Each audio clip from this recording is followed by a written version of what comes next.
Okay, today we're gonna be working on a 2009 Chevy airbag module. This vehicle was involved in an accident and we're gonna reset the crash data on it, and we're gonna do it through the bench mode. The first thing that we need to do, since we're doing it through bench mode, we have to find out the pinout so we can connect the right wires to the right pins right here, and then from there here, and then we will be able to access the actual module itself and then delete the data then. So let's find out the correct pinout for this particular airbag module. So we're gonna go to airbag reset, enter SRS. What I'm gonna do is that I'm gonna type in the part number, which is this one right here, and we're gonna trace the airbag module that way. Instead of going the traditional way of, year, make, model, or even auto detect, because we are not connected through the OBD2 port, we cannot choose auto detect. So the easiest and faster way is just to look for the part number. So the part number is 20777733,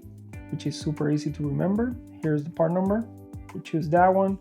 Then we start. We're gonna do it through the bench. Press OK, and then we're gonna go here where it says connect your pinout. Press OK, and then we're gonna make sure that we connect the wires the way that is assigned right here. So we have two 12 volts, and then we have the ground, and we have the cam right here. The colors aren't gonna match, and sometimes they're helpful, but as long as you know what you're connecting to, it doesn't matter what kind of colors do you use. I already went ahead and pinned it out and connected all the wires.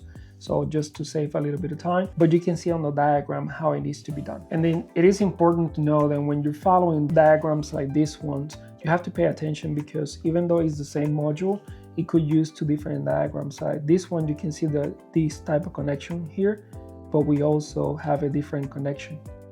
You see the pinouts are different, so you have to pay attention and then play with it. Just connect it one way. If it doesn't work that way, then just change to the other way. You're not gonna damage the airbag module if for some reason you connected it in a different way, because all that you're doing right now is just trying to communicate with it, so you'll be fine. So just try one way. If it doesn't work, just change it to the other way. So now we're connected.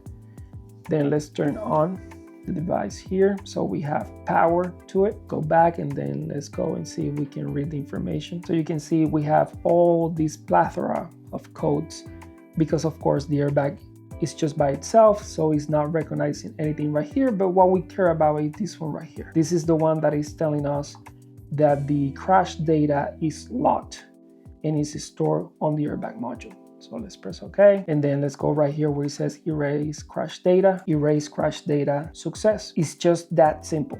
So this airbag module is already being resetted and it's ready to be installed on the vehicle.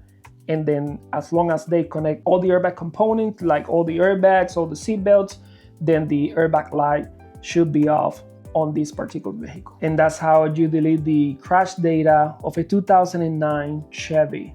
I'm not sure if this one is a Silverado, but I know it's a 2009 Chevy vehicle. So it's just that simple. Don't forget to subscribe, leave your comments down below. Stay safe out there, and I will see you on the next one.